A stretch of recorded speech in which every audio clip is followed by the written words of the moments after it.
The Ugly Duckling. Once, somewhere in the country, there was a duck who had a clutch of eggs to hatch. 5 of them hatched into fluffy little ducklings, but the 6th, which for some reason was bigger than all the others, lay in the nest, smooth and unbroken. "That's much too big of a duck egg," said one of the duck's friends. "Looks more like a turkey egg to me." "How will I be able to tell?" asked the duck. "It will not swim when it is hatched," said her friend. "Turkeys never do." But the egg wasn't a turkey egg because the bird that hatched from it did swim. It swam as well as any duckling.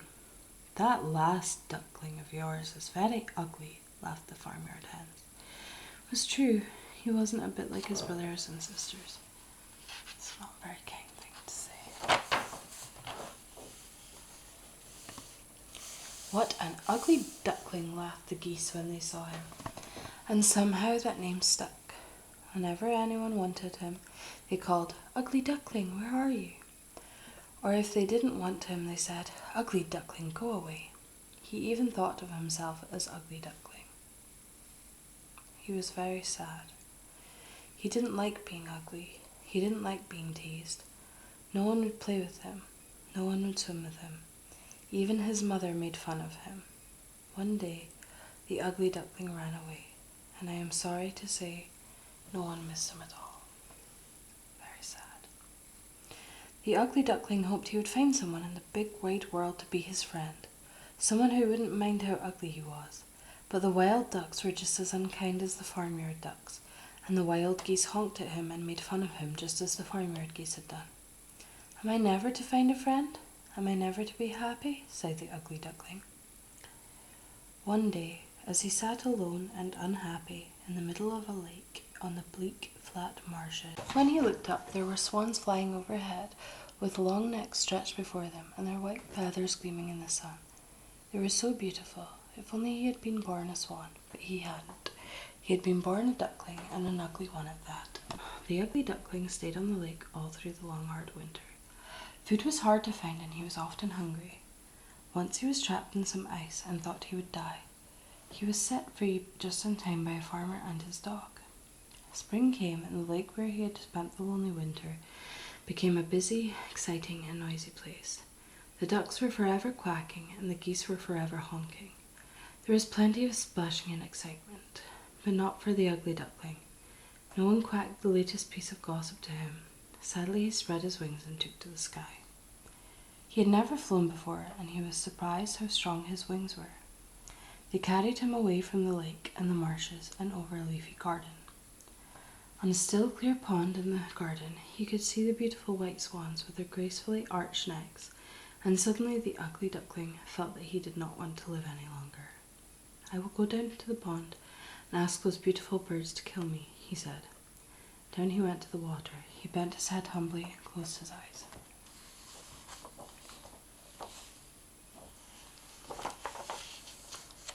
"Kill me," he said to the swans. "I am too ugly to live." "Ugly?" said the swans. "Have you looked at your reflection?" "I do not need to look. I know how ugly I am," said the Ugly Duckling. "Look into the water," said the swans. And so the Ugly Duckling did. What he saw made his heart beat fast and filled him with happiness. During the long winter months he had changed. I'm just like you," he whispered.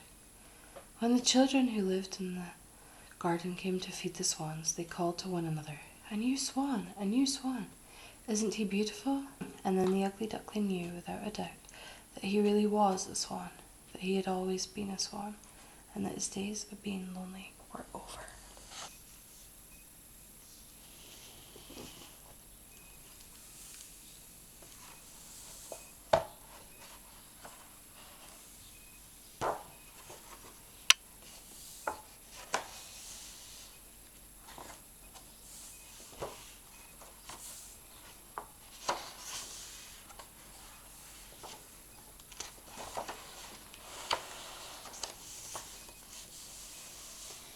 The Brave Little Tailor. One day, a tailor was sitting at his bench, sewing a seam with his needle and thread. Beside him was a plate, and on the plate was a slice of bread and jam. It was his lunch, and the The sooner he finished sewing the seam, the sooner he could eat it. He liked jam spread on bread. He wasn't the only one. Jam, buzzed the greedy flies. We smell jam. Don't you dare, shouted the little tailor. He picked up a piece of cloth. Take that, he shouted, and he swatted at the flies as hard as he could. 7 of them fell dead to the table.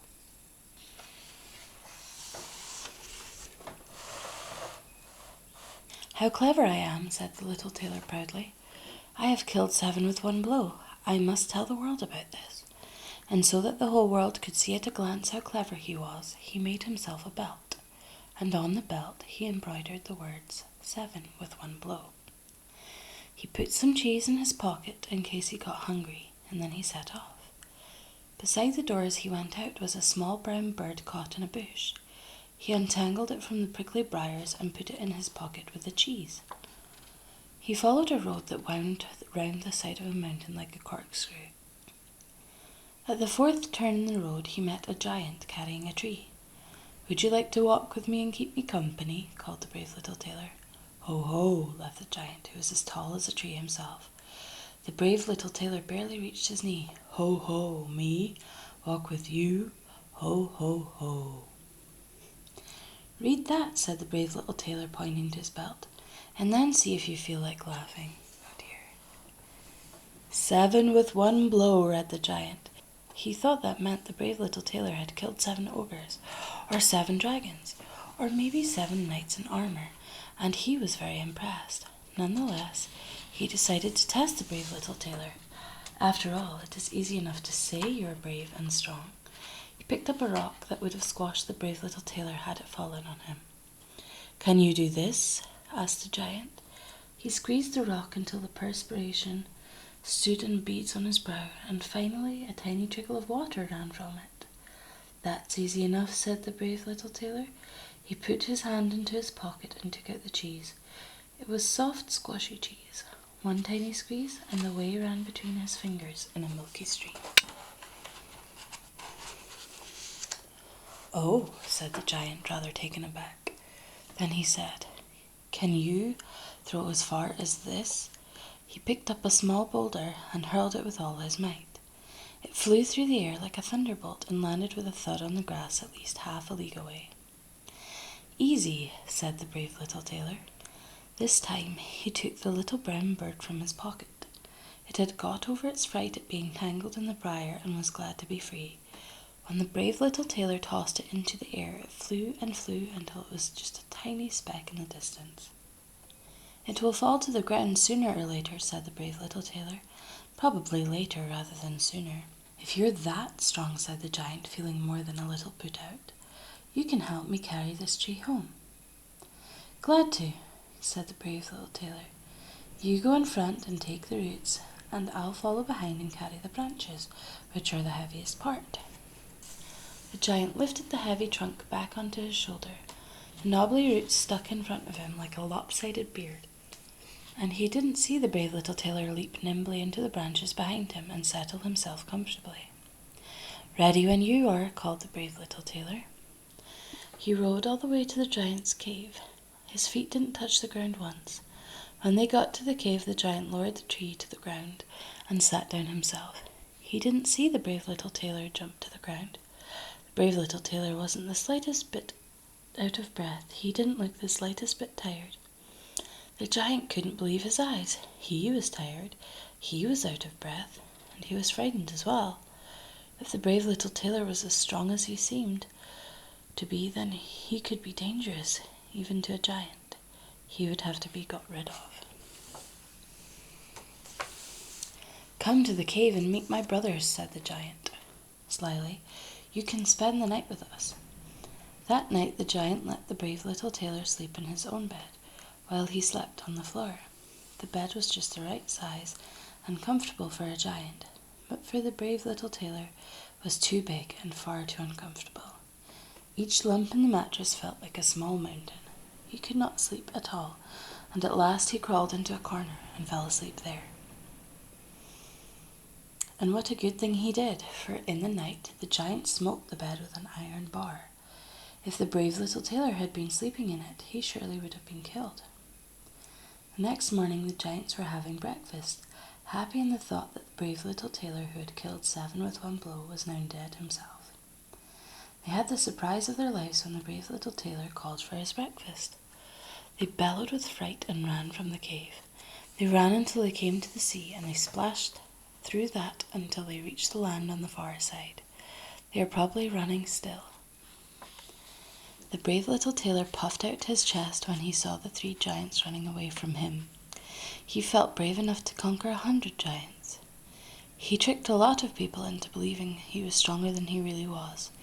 Even kings trembled at the thought of what he might do. One day he became a king himself, but that is a story